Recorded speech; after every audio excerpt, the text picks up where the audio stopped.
ሰላም ጤና ስጥልን ውድ ሪፖርተር ተከታታዮች የሰዓቱን ዜናዎች ቀጥዬ ያሰማችኋለሁ። ሉአማ ታክልቲ ነኝ። በቅድሚያም አርዕስተ ዜና። በአማራ ክልል እስካሁን ከ18 ሺህ በላይ የታጣቂ ቡድን አባላት እጅ ሰጥተዋል ተብሏል። የጊዜያዊ አስተዳደሩ ዋነኛ ተልዕኮ ከቀያቸው የተፈናቀሉ ዜጎችን መመለስ እንደሆነ ሌተናል ጀነራል ታደሰ ወረደ ገልጸዋል። ሌሎችንም ይዘናል። አብራችሁን ቆዩ። ለመላው የክርስትና እምነት ተከታዮች በሙሉ እንኳን ለብርሃነ ትንሣኤው በሰላም አደረሳችሁ እያለ ድርጅታችን ቴምር ሪል ስቴት እስከ 40% የሚደርስ ልዩ የበዓል ቅናሽ በዲፕሎማቶች መንደር ለኢንቨስትመንት ቢሮ ለመኖሪያ ምቹ በሆነው ሳር ቤት ላይ በካሬ 64200 ብር ብቻ ባለ 2 እና ባለ 3 መኝታ አፓርትመንቶችን ይዞሎት መጥቷል። በተጨማሪም ንግዶን ለማዘመን በመሃል ፒያሳ ከአድዋ ሙዚየም ፊት ለፊት በምናስገነባው ሶስተኛውና የመጨረሻው ግራውንድ ፕላስ 5 የንግድ ሞላችሁ ላይ ከ900 ሺህ ብር ቅድመ ክፍያ እንዲሁም ከጠቅላላ ከ3 ሚሊዮን 900 ሺህ ብር ብቻ የሱቅ ባለቤት ይሁኑ። ቴምር ሪል ስቴት። መልካም በዓል።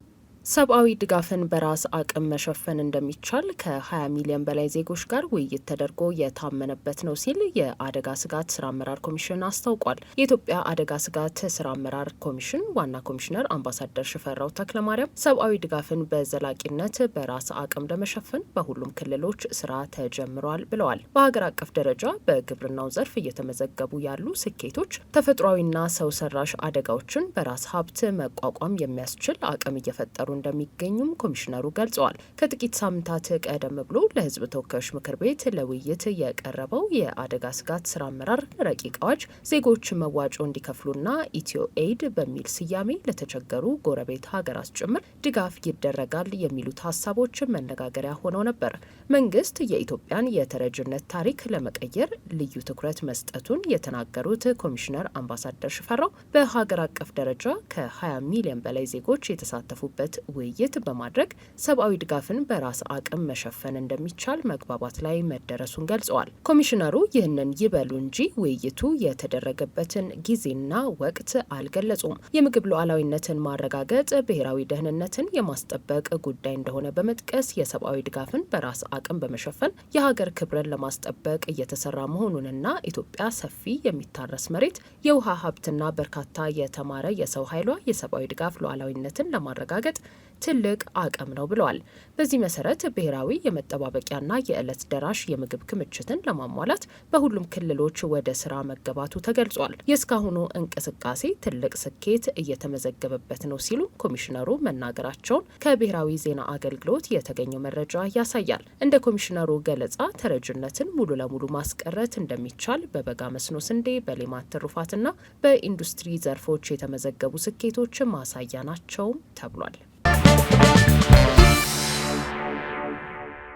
የአማራ ክልል ሰላምና ጸጥታ ቢሮ በክልሉ ያለው ተጨባጭ ሁኔታ ሰላም እየተረጋገጠበት የሚገኝና ታጣቂዎች መንግስትን መገዳደር የማይችሉበት ደረጃ ላይ ደርሰዋል ሲል አስታውቋል። ከአንድ ወር ገደማ በፊት በክልሉ ፕሬዝደንት አረጋ ከበደ አማካኝነት የክልሉ የሰላምና ጸጥታ ቢሮ ኃላፊ ተደርገው የተሾሙት ዶክተር እሸቴ የሱፍ ለብሔራዊ ዜና አገልግሎት በሰጡት መረጃ ጽንፈኛ ሲሉ የጠሯቸው በክልሉ ታጥቀው የሚንቀሳቀሱ ኃይሎች ወደ አነስተኛ መንደሮች እየገቡ ነው ብለዋል። እንደ ኃላፊው ገለጻ አብዛኞቹ ወረዳዎችና ቀበሌዎች መንግስታዊ አመራርና አገልግሎት እየተሰጠ ነው ሲሉ፣ አብዛኛው የክልሉ አካባቢዎች በመንግስት ቁጥጥር ስር መሆናቸውን ተናግረዋል። አካባቢዎቹን በስም አሊያም በቁጥር በዝርዝር ያልተናገሩት የሰላምና ጸጥታ ቢሮ ኃላፊው የክልሉ ትላልቅ ከተሞች አስተማማኝ ሰላም አላቸው ሲሉ ተደምጠዋል። አሁን ባለው ሁኔታ ታጣቂዎች ሰርጎ በመግባት ጥቃትና ፍንዳታ ከመፈጸም ውጪ ፊት ለፊት ተዋግቶ ወታደራዊ የበላይነት በመያዝ ክልሉን የሚያንበረክክበት እድል የለም ያሉት ዶክተር እሸቴ ታጣቂዎቹ መንግስትን የሚገዳደሩበት አቅምና ብቃት የላቸውም ብለዋል።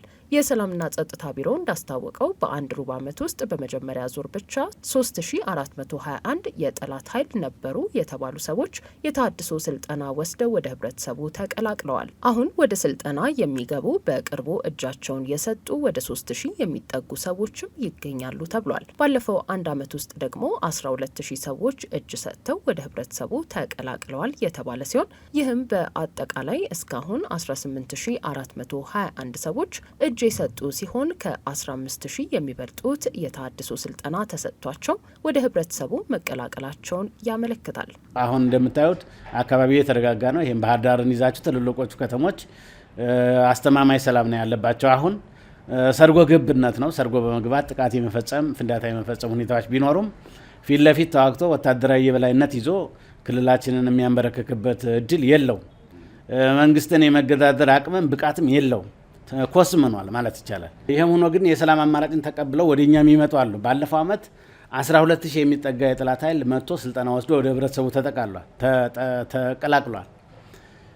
በዘንድሮ ዓመት ደግሞ በዚህ ሩብ ዓመት ብቻ የመጀመሪያ ዙር 3421 የታጠቀና ያልታጠቀ የጠላት ኃይል መጥቶ ስልጠና አግኝቶ ወደ ህብረተሰቡ ተቀላቅሏል። በተሃድሶ ኮሚሽን ተመዝግቦ በዛ በኩል የሚደረጉ ድጋፎች ተደርገውለት ኑሮውን እንዲመራ ለማድረግ በጣም በርካታ ስራዎች ተሰርተዋል። አሁን ደግሞ ቅርብ ጊዜ የገባ ያላሰለጠነው ወደ 3000 የሚሆን ኃይል አሁን እጁን ሰጥቷል። የጊዜያዊ አስተዳደሩ ዋነኛ ተልእኮ ከቀያቸው የተፈናቀሉ ዜጎችን መመለስ እንደሆነ ሌተናል ጀነራል ታደሰ ወረደ ገለጹ።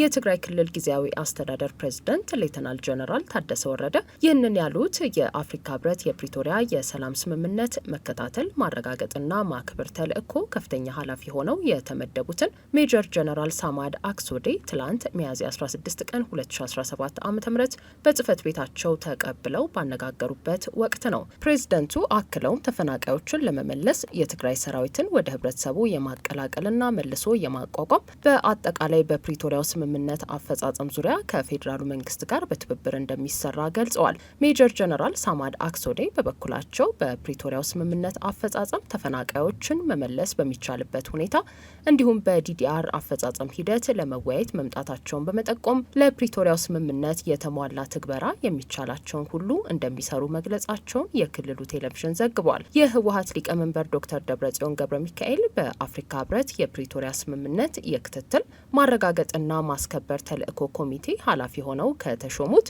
ሜጀር ጀነራል ሳማድ ኦላዴ ጋር ሚያዝያ 6 ቀን 2017 ዓ.ም በጽህፈት ቤታቸው ተቀብለው ባካሄዱት የፕሪቶሪያው ስምምነት አተገባበር ላይ ያተኮረ ውይይት ያሉት ሁኔታዎች አሳሳቢ በመሆናቸው የአፍሪካ ህብረት ውይይት ሊያደርግ ይገባል ሲሉ መናገራቸው አይዘነጋም።